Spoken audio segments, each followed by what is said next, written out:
As Christ followers, one of our core callings is to commune with God. And it may come as a surprise to many that we can actually continue communing with God even during our daily work.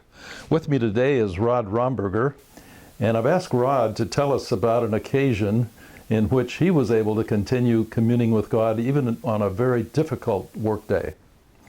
Tell us, Rod, who were you working for and what was your role? Well, at the time I was working for a major telecommunications industry, and I was a manager in one of the transportation departments where I was supervising over 40 people.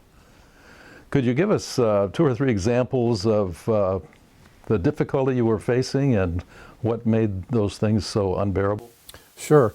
When I first started in that department in 1981, I had a crew of about 20, and we got along really well and had good rapport and so forth.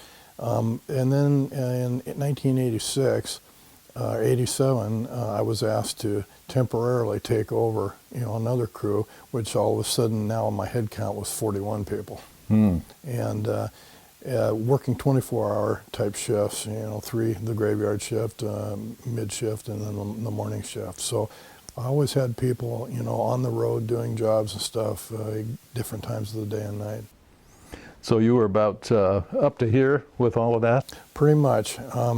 I had a real good rapport, like I said, with my original crew, but for some reason the second crew, they had some bitterness and some things that had gone wrong in their part of the organization, and so when I came on board, they looked at me as more of an enemy than as a friend. I see. I know you decided to pray about this. What led you to decide to pray, and did you pray right during the workday?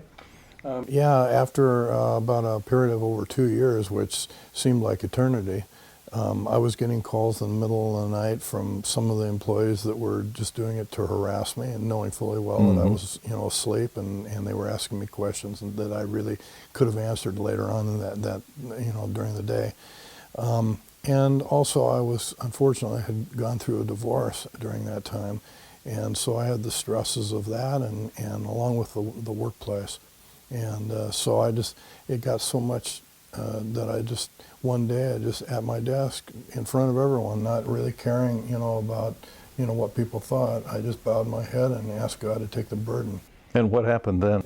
Immediately, it was an experience that it's very hard to describe, but the burden was immediately lifted. I felt this warmth around me, and it was like, for a moment, my hearing, I lost all sense of what was going around me, and I was just hearing this calm voice, and it was just a burden that was lifted, and I got up from the desk, and I knew that I needed to make a decision to get out of management and go back to the regular workforce.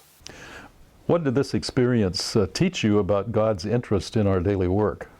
That He's there with us 24/7, whether we realize it or not. And there were many people in the workplace there that were not Christians, and there were actually a couple of people that came up to me later, seeing the change in me, and I really believe that it probably helped perhaps maybe them accept Christ.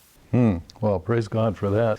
So you don't have to put your communion with God on hold just because you're in the workplace, but you can continue your work and commune with God at the same time, as Rod's experience has made abundantly clear.